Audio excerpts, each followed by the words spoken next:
with the so-called human superiority here. Rotational stability is not required. Sometimes I've seen people coming and telling me, sir, in the mari covers implant on the sutthudu. Good. Onnu pannadu. It can get it, which is not so with the D1 bone. So there is a variation. Nature has provided a chance to encourage us depending upon the quality of the bone also. So we needed to be careful in our assessment. With conical or cylindrical implant, use the step back technique. Now, what do you mean by step back? Now, conservative smaller file, bigger file than the last size. Similarly, what we used to do in the Indian population here is, if I'm placing a 3.75 implant, I'll start at 2 millimeter, go to the determined depth, say 10 millimeter. The next one is 2.85. Instead of going to the 2.85 to the complete depth of 10 millimeter, I stop at halfway through. So, at the 50% of the actual length, 5 millimeters is 2.85. Next to this is all 2.0 millimeter. So, but what are the size of the implant I'm placing is 3.75. So, coronally you have a good stability. As it goes more into the trapecular, there is a firmness. You get a good primary stability. In other words, you are improving the ratio of the bone contact surface to the implant to the maximum. So if you have any problem in these particular patients, definitely so. There's an adaptation of also to the different condition of the bone and for modifying our surgical technique. Right, now how to attain good osseointegration. Sterile operating condition, design of the implant, surface fluidity of the implant, gentle surgical procedure. No, when I say gentle surgical procedure, it means with the copious irrigation and controlling the speed and the torque. Kindly do not go to the highest torque just because you are in a rush to see the patient. Start with 25. If you find difficult, switch over to 30, 35. So you avoid traumatizing the bone as you are preparing the site. Now the most important thing is you are too good in your implant placement, everything. The implant behaves beautifully as long as it is not subjected to any masticating force. But it becomes very sensitive when the forces of application, the design of processes is not proper. So what is the expectation? The lab to whom we are giving should design a processes should be passive and impeccable processes. Passive, especially when you are taking a screw retain prosthesis. It should go very smoothly. Even at 10 newtons, the initial tightening torque, there should not be gap observed between the prosthesis and the surface of the implant. அதுக்கு பயந்துட்டு நம்ம லேப்ல என்ன பண்றாங்கன்னா சிமெண்ட்டை வச்சு சாணியை ப்ராப்பரா அப்படியே அனுப்பிவிட்டுறாங்க. That is not the case. I'm telling you, all the cement treated processes, they do have problem. It is very difficult to remove the cement from the deep subgingival area. Second thing, if you are not careful, if the abutment screw gets loosened, it is very, very, very difficult to retrieve the abutment screw and to redo the processes. I'll show you which, I'll give you the choice, which you decide whether you go for a screw retained or cement treated processes. Key to implant surgery success, careful preparation, all this thing you are all very familiar. Now, most important thing is avoid contamination. If you are, for example, if you have to drop an implant in the patient's mouth, you can always use a titanium forceps, which is provided by many companies, and just pick it up and have a titanium tray with saline and leave it, and you can clean up the area, get a quick access, and you can take the implant in place. Not necessary to throw it out. Clear? Using only titanium instrument to touch the titanium components. That's the most important thing.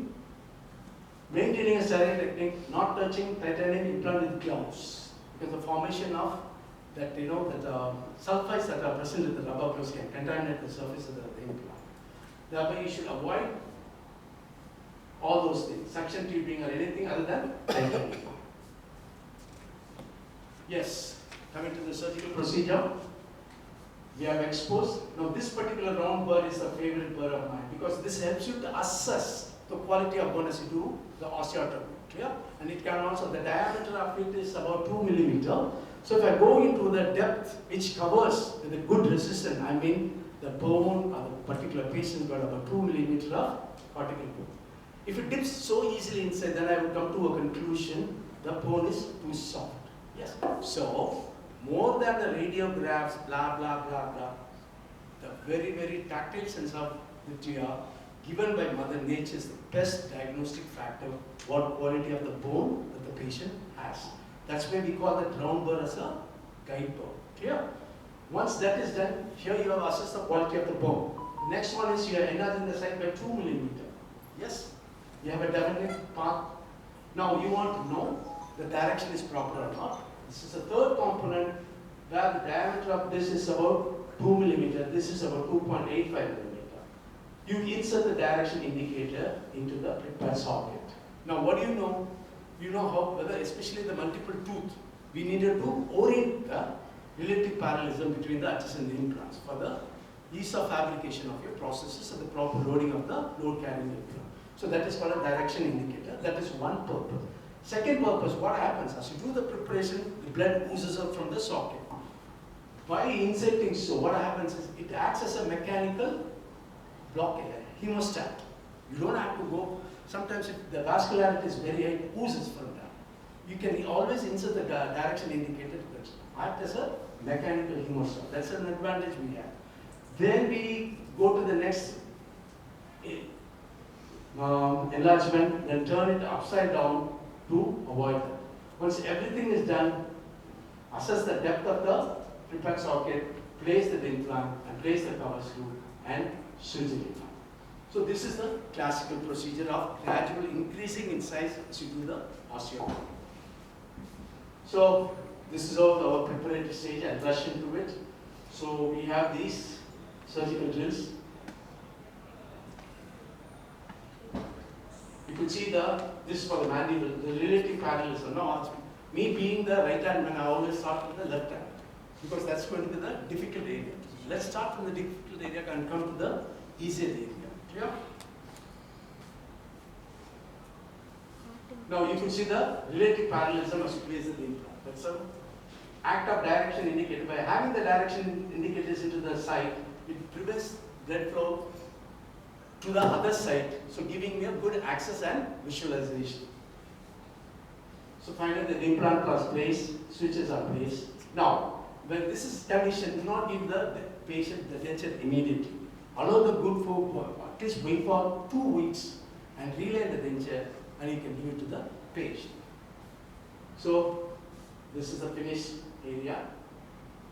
Assessment of bone quality. Now, as you are doing this procedure, you needed to know what is the resistance that you develop.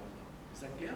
That gives you the clue what sort of a thing. That is called as an intraoperative assessment of the bone quality. Now, according to the Friedberg differences in bone resistance and implant placement can be divided into 3 groups. Low bone density. Now you can ask me a question how you can assess. When you do that, then you have the torque controller ratch. When you place it, as you drive the implant completely into the hound, what is the torque that you are giving? If it gives about 30 newtons per square centimeter, you cannot go for an immediate load. Is that clear? That is a moderate torque. If it exceeds beyond 45 newtons on final tightening, you can very well go for the immediate load. So you do not need to have an additional gadget to assess. It's good enough. If it is good enough to assess with your free hand technique. Is that clear? High bone density, where the final tightening torque is more than 40 meters per square centimeter. So these are the cases where we can go for an immediate load. Now, okay, fine. I needed to produce and sell something in the market to tell that I'm in a little advanced mode to fleece the patient, make them pay through the nose. We call it a resonant frequency analysis. I do not know still why people, they don't believe themselves. They want always a supporting gadget, so-called mechanical device and dulling of brain, and I still don't believe. Though I work with Professor Friedberg, who was responsible for the invention of resonance frequency analysis. He just told me one answer. Lambu, you can understand anything. There are so many people who are below you also. I needed to sell my product to them also. So these are the people they need this. So they are West. Now, when it comes to the resonance frequency analysis, of course, we do have in the